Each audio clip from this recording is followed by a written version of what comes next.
The hot weather is certainly here, and that means many of us are trying to find ways to stay cool. We hear things like drink more water, take in more electrolytes, all that, but does it really do us any good? I'm joined now by Destiny Petrovich. She's a physician associate with Premier U. Welcome, Destiny. How are you? I'm good. How are you? Wonderful, wonderful. Lovely having you here. Thank you. So we are talking the heat and hydration today. Yes. What would you say is the best methods of hydration?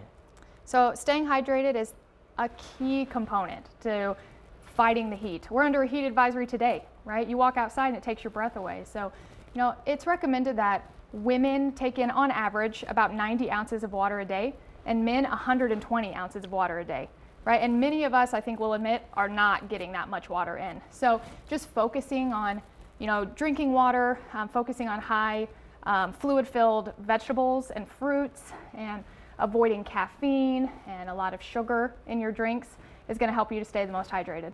Okay, so stay away from the sodas, right? Absolutely, yes. Caffeine and sugar, those are actually going to, reverse all of the success that you can have with just intake of water. Interesting. So what about sports drinks? We hear a lot of hype about those. What do you think? So, sports drinks, I think that the main goal behind those is replacement of electrolytes. That's a really important process with staying hydrated. Electrolytes help balance water in the body.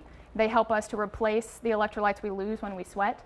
But a lot of sports drinks are full of just what we talked about, sugar, right? And so they are actually sometimes hurting hydration. So it's best to stick with plain old water, considering electrolyte little packets or supplements in there, some flavor if you don't do well with just plain water, but avoiding sports drinks in general.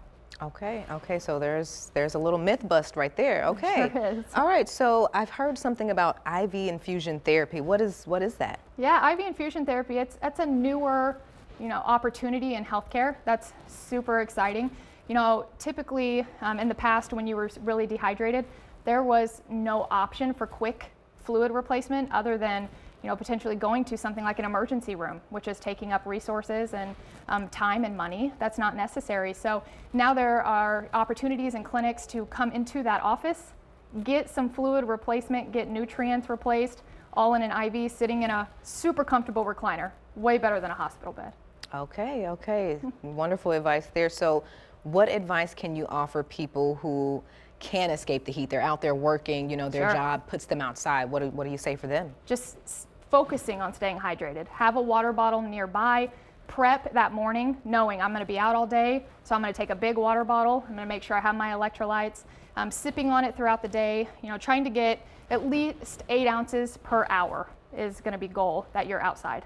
Okay, all right, 8 ounces, guys. Is there anything else that you would like to add or you think people should know about staying hydrated? So one really exciting thing is that at Premier U of Marion, we're offering a promotion for Thirsty Thursday. So people can, calling on Thursday, scheduling any day of the week, get half off of select IV infusion therapy to help stay hydrated. So we're excited to help our community. Okay, all right. So you guys have a couple options there. Come out and see Destiny if you need to. Stay hydrated. And thank you so much for coming out and joining us. Thank you. I appreciate you having me. It was lovely having you. Thank you. Thank you guys so much for being here. And we're going to toss it back over to our meteorologist, Jonathan Weaver, for a look at our full forecast.